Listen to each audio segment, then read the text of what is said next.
Le festival de Cannes ne se résume pas à des paillettes sur le tapis rouge et du cinéma. S'y est aussi beaucoup d'appréhension, des réalisateurs, des acteurs, des scénaristes ou encore des producteurs.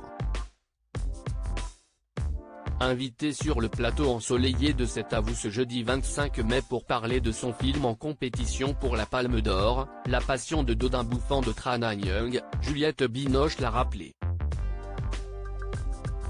Avant de s'asseoir à la table d'Anne-Elisabeth Lemoine, l'actrice a vu défiler à l'écran l'un de ses grands moments d'émotion sur la croisette. C'était en 2010, lorsque Tim Burton lui remettait le prix d'interprétation féminine pour sa performance dans le drame Copie conforme, de l'Iranienne Abbas Kiarostami.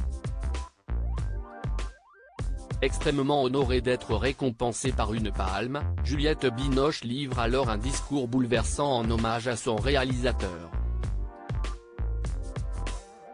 Mais ce que l'on ignore alors, c'est que la comédienne a bien failli ne pas assister à la prestigieuse remise de prix.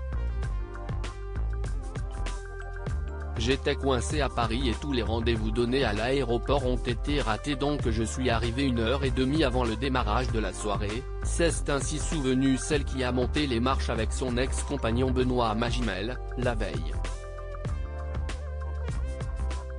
Quand je suis arrivé dans le hall de l'hôtel il n'y avait personne, je suis allé à une porte et ce n'était pas la bonne donc j'étais désespéré, je me suis assise par terre et j'ai commencé à pleurer, a-t-elle poursuivi avec le sourire, avant d'expliquer que l'on était finalement venu à son secours pour l'aider à se préparer pour la cérémonie de clôture du festival.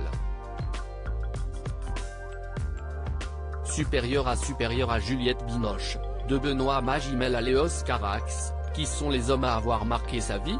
Juliette Binoche, l'une des actrices les plus récompensées au monde en 2010, la vedette du Patient anglais est devenue, avec Julianne Moore, la seule actrice à avoir remporté tous les prix d'interprétation possibles et imaginables du 7e art international.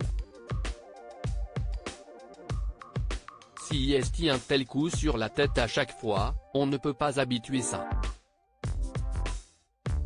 Quand on est acteur et qu'on se donne devant une caméra, si est très abstrait et quand ça devient concret avec un prix, on se dit ah oui, j'ai vécu ça déjà, si est vrai, a expliqué la talentueuse quinquagénaire dont la filmographie ne cesse de s'étoffer.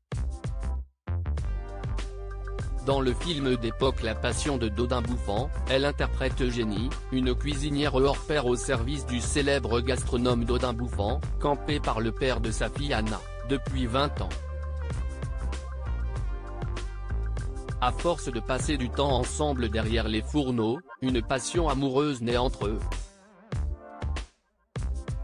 Et avec elle, les plats tous plus savoureux et délicats les uns que les autres qui émerveilleront les plus grands de ce monde. Mais avide de liberté, Eugénie n'a jamais voulu se marier avec le chef. Ce dernier décide alors de faire quelque chose qu'il n'a encore jamais fait, cuisiner pour elle. Crédit photo, capture d'écran France 5 c'est à vous.